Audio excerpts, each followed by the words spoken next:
മറുപടി മുഹമ്മദ് അലി പറയാവുന്ന സമയമാണ്. ചോദ്യം ക്ലിയർ ആണെന്ന് എനിക്ക് തോന്നുന്നു. കേരളോത്സവവുമായി ബന്ധപ്പെട്ട് നേരത്തെ ഉയർന്നു വന്ന ആരോപണമാണ് കിറ്റുകൾ, ക്ലബ്ബുകൾക്ക് നൽകേണ്ട കിറ്റുകൾ നൽകിയില്ല, ഫലപ്രദമായ സൗകര്യങ്ങൾ ഏർപ്പെടുത്തിയില്ല എന്നുള്ള രീതിയിൽ യുവാക്കളെ അവഗണിക്കുന്നു എന്ന ആക്ഷേപമാണ് ഉള്ളത്.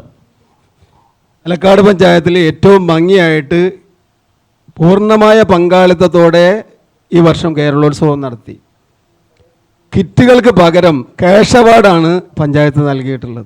ഏറ്റവും ടോപ്പായിട്ടുള്ള ക്ലബ്ബുകൾക്ക് ക്യാഷ് അവാർഡ് ഉൾപ്പെടെയുള്ള കാര്യങ്ങൾ നടത്തി. വിവിധ സ്ഥലങ്ങളിൽ വ്യത്യസ്ത മേഖലയിലുള്ള ആളുകളെ പങ്കെടുപ്പിക്കുന്നതിന് വേണ്ടി പഞ്ചായത്ത് ഒരു കേന്ദ്രീകൃത സ്വഭാവത്തിൽ നിന്ന് മാറി എല്ലാ മേഖലയിലും ആവശ്യമായ ഗ്രൗണ്ടുകൾ കണ്ടെത്തി അവിടെ വെച്ചാണ് കേരളോത്സവം മുഴുവൻ സംഘടിപ്പിച്ചത്.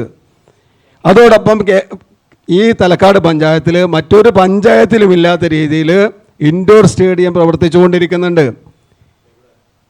ഇൻഡോർ സ്റ്റേഡിയം തലക്കാട് പഞ്ചായത്തിൻ്റെ തൊട്ടടുത്ത് പ്രവർത്തിച്ചുകൊണ്ടിരിക്കുന്നുണ്ട്. നൂറുകണക്കിന് ചെറുപ്പക്കാർ രാവിലെ വന്ന് ബാഡ്മിൻ്റൺ, വോളിബോളൊക്കെ പ്രാക്ടീസ് ചെയ്തുകൊണ്ടിരിക്കുന്നുണ്ട്. ആർക്കാ തർക്കമുള്ളത്? നിങ്ങൾ ഈ പ്രദേശത്തുള്ള മുസ്ലിം ലീഗ് ഭരിക്കുന്ന ഏതെങ്കിലും പഞ്ചായത്തിനകത്തൊരു ഇൻഡോർ സ്റ്റേഡിയം ഉണ്ടോ? കാണിച്ചേരിങ്ങൾ തലക്കാട് പഞ്ചായത്തിനകത്തുണ്ട്. പിന്നെ പൊതു സ്റ്റേഡിയമാണ്. പൊതു സ്റ്റേഡിയത്തെ സംബന്ധിച്ച് പഞ്ചായത്ത് ആലോചിച്ചുകൊണ്ടിരിക്കുക. അതിന് താല്പര്യപത്രം പഞ്ചായത്ത് ക്ഷണിച്ചു. സർക്കാർ നിശ്ചയിക്കുന്ന വിലക്ക് ഭൂമി കിട്ടിയാൽ മാത്രം ഇൻഡോർ സ്റ്റേഡിയം കിട്ടുക. പുറമ്പോക്ക് ഭൂമി വളവന്നൂർ, കൽപ്പകഞ്ചേരി ഉള്ളതുപോലെ പുറമ്പോക്ക് ഭൂമി തലക്കാടില്ല. വെട്ടം പഞ്ചായത്തിൽ പുറമ്പോക്ക് ഭൂമിയുണ്ട്. സർക്കാരിന് അത് വെസ്റ്റ് ചെയ്ത് കൊടുക്കാൻ കഴിയും. തലക്കാട് പഞ്ചായത്തിനകത്ത് പുറമ്പോക്ക് ഭൂമി എവിടെയുള്ള പുഴയുടെ ഉയരത്തിലുള്ള നീളത്തിലുള്ളൊരു കഷ്ണം കിട്ടിയ സ്റ്റേഡിയം ഉണ്ടാക്കാൻ കഴിയുമോ? കായിക താരങ്ങളുടെ ആവശ്യങ്ങൾക്ക് അനുസരിച്ച സ്റ്റേഡിയമാണ് നിർമ്മിക്കേണ്ടത്. അതിനുള്ള പ്രവർത്തനം തലക്കാട് പഞ്ചായത്ത് നടത്തിക്കൊണ്ടിരിക്കുക. കൃത്യമാണ് ഉത്തരം. അടുത്ത ചോദ്യത്തിനുള്ള താങ്കൾക്കൊരു ഉപചോദ്യത്തിനു കൂടിയുള്ള താങ്കൾക്കൊരു ചോദ്യത്തിനു കൂടിയുള്ള അവസരം തന്നിട്ടുണ്ട്. പ്ലീസ്. കഴിഞ്ഞ 25 വർഷമായി LDF ഭരണസമിതിയാണ് നമ്മുടെ പഞ്ചായത്ത് ഭരിച്ചുകൊണ്ടിരിക്കുന്നത്. ഈ പഞ്ചായത്തിൽ ജനങ്ങളെ ഏറ്റവും കൂടുതൽ ബാധിക്കുന്ന ഒരു പ്രയാസത്തിലാണ് നമ്മൾ നിൽക്കുന്നത്. മാലിന്യ സംസ്കരണവുമായി ബന്ധപ്പെട്ട് നേരിട്ട് കൊണ്ടിരിക്കുന്നത്. പലപ്പോഴും പഞ്ചായത്തിൻ്റെ മുമ്പിൽ പോലും മാലിന്യം കുന്നുകൂടിയിരിക്കുന്നൊരവസ്ഥയിലേക്ക് കാര്യങ്ങൾ എത്തിയിട്ടുണ്ട്. ഈ പഞ്ചായത്ത് 25 വർഷം ഭരിച്ചിട്ട് ഒരു മേന്മ നടിച്ചുകൊണ്ടിരിക്കുന്ന LDF ഭരണസമിതി പഞ്ചായത്തിനൊരു മാലിന്യ സംസ്കരണ കേന്ദ്രം ഇതുവരെ സ്ഥാപിക്കാൻ കഴിഞ്ഞിട്ടില്ല എന്നാണ് അറിയാൻ കഴിഞ്ഞത്. അതുപോലെ യുനാനി പ്ലാന്റിൻ്റെ മുന്നിൽ പോലും മാലിന്യം കുമിഞ്ഞുകൂടുന്നൊരവസ്ഥയിലേക്ക് കാര്യങ്ങൾ എത്തിയിട്ടുണ്ട്. അതുപോലെ ഹരിത കർമ്മസേന അംഗങ്ങൾ യൂസർ ഫീ ഉപയോഗിച്ച് ഈ മാലിന്യം സംരക്ഷിക്കാൻ വീടുകൾ കയറി മാലിന്യം കൊണ്ടുവന്ന് ഈ പഞ്ചായത്തിൻ്റെ മുമ്പിലാണോ അത് അവിടെ സംരക്ഷിക്കേണ്ടത് എന്ന് അറിയാൻ താല്പര്യമുണ്ട്. മാലിന്യ സംസ്കരണവുമായി ബന്ധപ്പെട്ട ചോദ്യമാണ്. കൃത്യമായ മറുപടി. മാലിന്യ സംസ്കരണവുമായി ബന്ധപ്പെട്ട് കേരളത്തിലെ ഗവൺമെൻറ്റിൻ്റെ ക്ലീൻ കേരള മിഷൻ്റെ ഭാഗമായി തലക്കാട് പഞ്ചായത്തിനകത്ത് 38 ഹരിത കർമ്മസേനാംഗങ്ങൾ പ്രവർത്തിച്ചുകൊണ്ടിരിക്കുക. പഞ്ചായത്തിലെ UDFൻ്റെ കുറ്റപത്രത്തിനകത്ത് പറഞ്ഞത് ആ ക്ലീൻ കേരള മിഷൻ നടത്തുന്ന യൂസർ ഫീ സംവിധാനമടക്കം നിർത്തൽ ചെയ്ത് മുന്നോട്ട് പോകുന്നു എന്ന് പറഞ്ഞാൽ 38 കുടുംബങ്ങളുടെ ജീവിതം മുട്ടിക്കുന്നതിൻ്റെ അർത്ഥം. പഞ്ചായത്തിനകത്തൊരു കേന്ദ്രീകൃത സംവിധാനമുണ്ട്, അതിനൊരു ഷെഡുണ്ട്. മാലിന്യങ്ങൾ ശേഖരിച്ചു കഴിഞ്ഞാൽ ബന്ധപ്പെട്ട സ്ഥാപനങ്ങൾ വാഹനത്തിൽ കയറ്റി അയക്കാനുള്ള സംവിധാനമുണ്ട്. 3 ദിവസം കൂടുമ്പോൾ ആഴ്ചയിൽ അങ്ങനെയൊക്കെ ആയിട്ട് ഈ മാലിന്യം കയറ്റി അയച്ചുകൊണ്ടിരിക്കുന്നുണ്ട്. 50 രൂപയാണ് യൂസർ ഫീ വാങ്ങുന്നത്. ആ യൂസർ ഫീ വാങ്ങുന്നതിൻ്റെ ഒരു 80% ഇത് കളക്ട് ചെയ്യുന്ന ആ കുടുംബാംഗങ്ങൾക്ക് കൊടുക്കുക. ബാക്കിയുള്ളത് ഇതിൻ്റെ ട്രാൻസ്പോർട്ടേഷൻ ചാർജ്. പഞ്ചായത്ത് ആ വരുമാനം ഒന്നും എടുക്കണില്ല.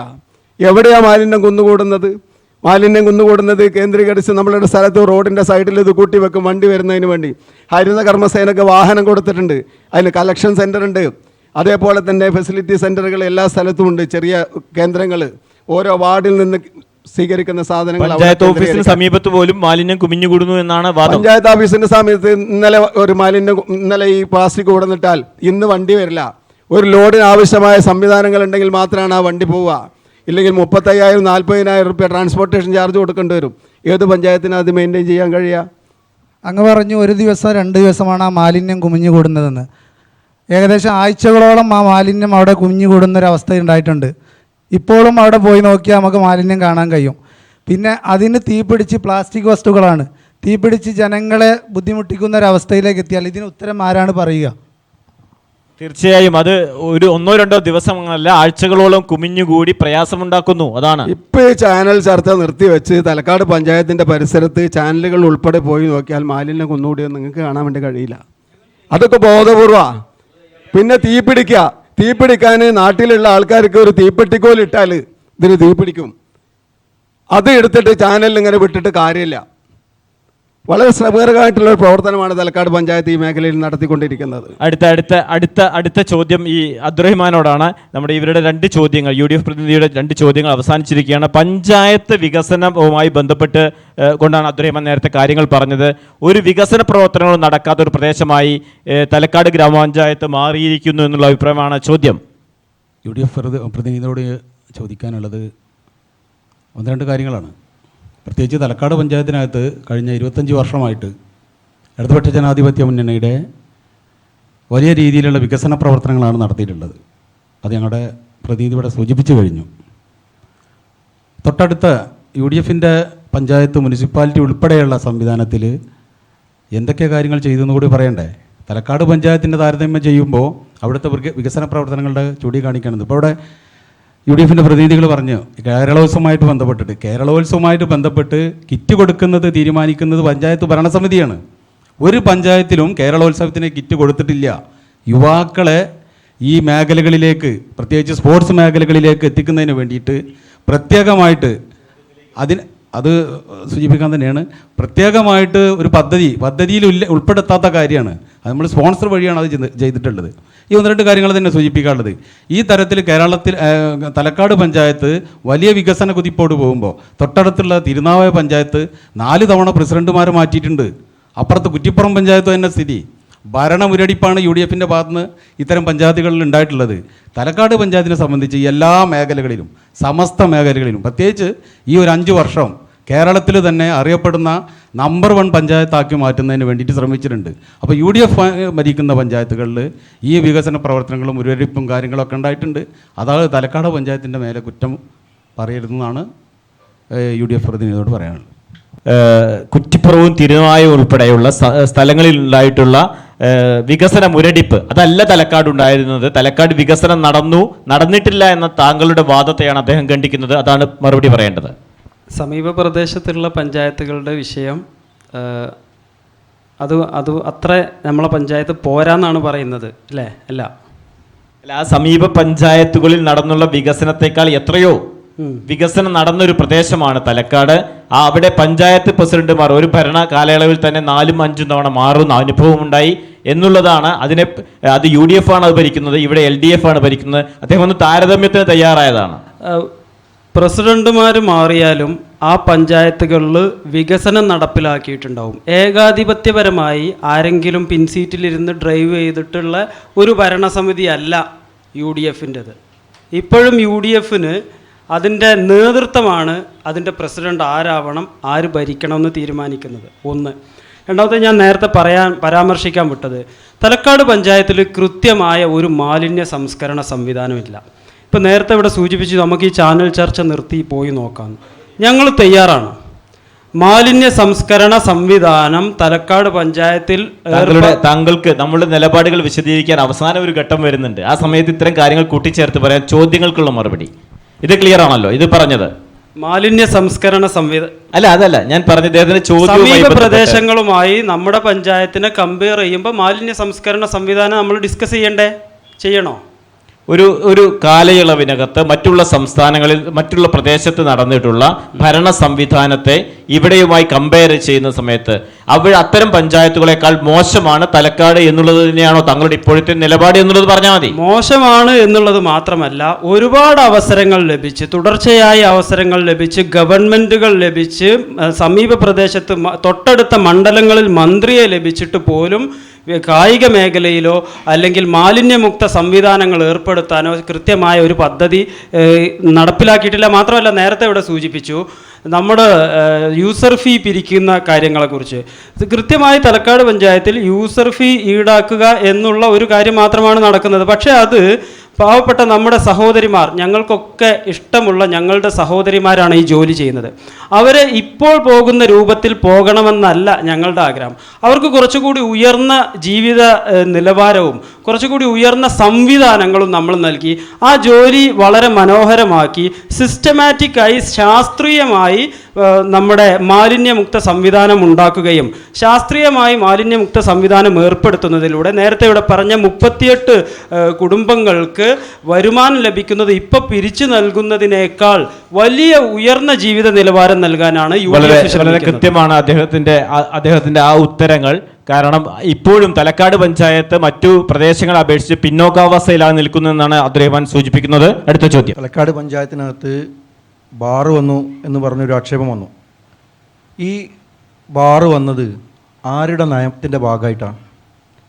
ഉമ്മൻചാണ്ടി സർക്കാർ 4 സ്റ്റാർ ഹോട്ടലുകൾക്ക് ബാർ അനുവദിച്ചിട്ടുണ്ട്. അല്ലാതെ ഇടതുപക്ഷ ഗവൺമെൻറ് തീരുമാനിച്ചതിൻ്റെ ഭാഗമുള്ള വിഷയമല്ല.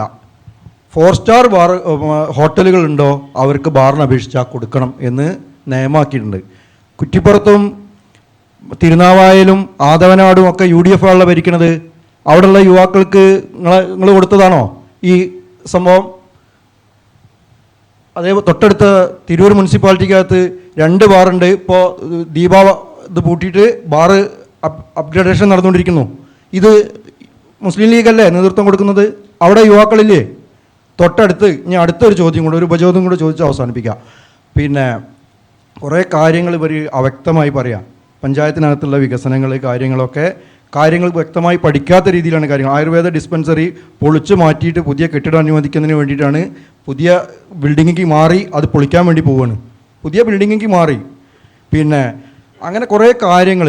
ഒരു MLA ഉണ്ടല്ലോ തിരൂർ അസംബ്ലി മണ്ഡലത്തിനകത്തുള്ള തലക്കാട് പഞ്ചായത്ത്. ഈ MLA ഒരു പൊതു സ്കൂളിനെ പറ്റി പറഞ്ഞു, പൊതു സ്കൂൾ കൊണ്ടുവരണം. ജില്ലാ പഞ്ചായത്ത് ഭരിക്കുന്നത് ആരാ? ആ ഗേൾസ് ഹൈസ്കൂള് പൊതുവിദ്യാലയമാക്കി എന്താ പറയുക മറ്റേ ലിംഗവ്യത്യാസമില്ലാതെ കൊണ്ടുവരണമെന്ന് പറയേണ്ടത് ആരാ? ഈ മുസ്ലിം ലീഗിന് വിചാരിച്ച ഒരു പ്രമേയം പാസ്സാക്കിയാൽ കഴിയൂലേ?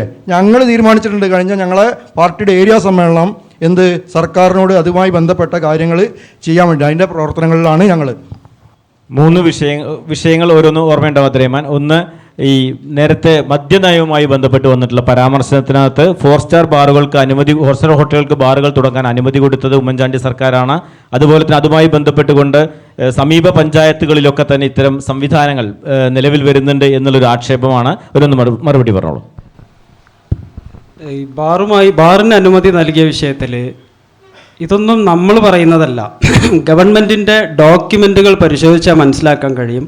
ഉമ്മൻചാണ്ടി ഗവൺമെൻറ്റാണ് കേരളത്തിൽ മദ്യ ലോബിക്കെതിരായി നയമെടുത്തതും തീരുമാനമെടുത്തതും അത് നടപ്പിലാക്കാൻ ശ്രമിച്ചതും അതിൻ്റെ പേരിൽ ക്രൂശിക്കപ്പെട്ടതും. ഉമ്മൻചാണ്ടി കേരളത്തിൽ എത്ര മദ്യശാലകൾ അടച്ചുപൂട്ടാൻ സഹായിച്ചു എന്ന് നമുക്കറിയാം. ഇത് പക്ഷേ പെട്ടെന്നൊരു സുപ്രഭാതത്തിൽ അവസാനിപ്പിക്കാൻ കഴിയുന്ന ഒരു പ്രവണതയുമല്ല. അത് ഘട്ടം ഘട്ടമായി കേരളത്തിലെ ഇപ്പോൾ സിന്തറ്റിക് ലഹരി അടക്കമുള്ള കാര്യങ്ങൾ കേരളത്തിലെ യുവ തലമുറയെ പിടിമുറുക്കിക്കൊണ്ടിരിക്കുകയാണ്. ഘട്ടം ഘട്ടമായി കേരള സമൂഹത്തെ രാസലഹരികളിൽ നിന്ന് മുക്തമാക്കുന്നതിന് വേണ്ടി ഉമ്മൻചാണ്ടി ഗവൺമെൻറ് പ്രഖ്യാപിച്ച നയങ്ങളും എടുത്ത തീരുമാനങ്ങളും ഒപ്പിട്ട ഓർഡറുകളും നിങ്ങൾക്കെല്ലാവർക്കും അറിയാവുന്നതാണ്.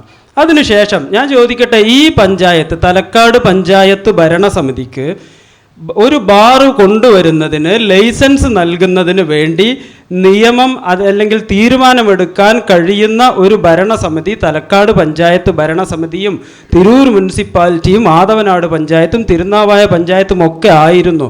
എന്നാൽ ആ പഞ്ചായത്ത് ഭരണസമിതികൾക്ക് അതിനുള്ള അധികാരം എടുത്തു മാറ്റിയത് ഇപ്പോഴുള്ള LDFൻ്റെ ഗവൺമെൻറ്, കേരള ഗവൺമെൻറ് അല്ലേ?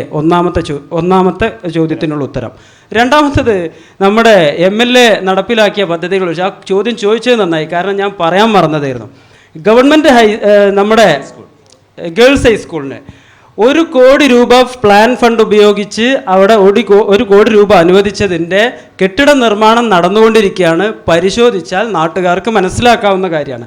മാത്രമല്ല ജില്ലാ പഞ്ചായത്തിനെ കൂടെ അവിടെ കോട്ട് ചെയ്തുകൊണ്ട് നമുക്ക് പറയാൻ കഴിയും, ജില്ലാ പഞ്ചായത്ത് 25 ലക്ഷം രൂപ അതിൻ്റെ ബാത്റൂം അനുബന്ധ സംവിധാനങ്ങൾക്ക് വേണ്ടി അവിടെ അനുവദിച്ചിട്ടുണ്ട്. ആ പദ്ധതി പൂർത്തീകരിച്ചിട്ടുണ്ട്.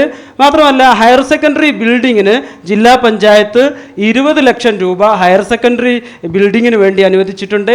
15 ലക്ഷം രൂപ UP സ്കൂളിന്, പഞ്ചായത്തിൻ ഈ സംവിധാനങ്ങൾക്ക് തൊട്ടടുത്തുള്ള UP സ്കൂളിന് ജില്ലാ പഞ്ചായത്ത് 15 ലക്ഷം രൂപ അനുവദിച്ചിട്ടുണ്ട്. ഇതെല്ലാം രേഖകളിൽ സുവ്യക്തമായി നിങ്ങൾക്ക് കാണാൻ കഴിയും. ഗേൾസ് സ്കൂൾ ഒരു പൊതു സ്കൂൾ ആക്കുക എന്നുള്ളതല്ല, ഒരു പൊതുവിദ്യാഭ്യാസ സ്ഥാപനം. അത് ഗേൾസ് സ്കൂൾ ഇവിടെ പടിഞ്ഞാറൻ മേഖലയിലുള്ളത് കൊണ്ട് കിഴക്കൻ മേഖലയിൽ ഒരു പുതിയ പൊതു ഹൈസ്കൂൾ സ്ഥാപിക്കണമെന്നുള്ളതാണ്, ഇല്ല എന്നുള്ളതാണ് ഞാൻ നേരത്തെ പറഞ്ഞത്.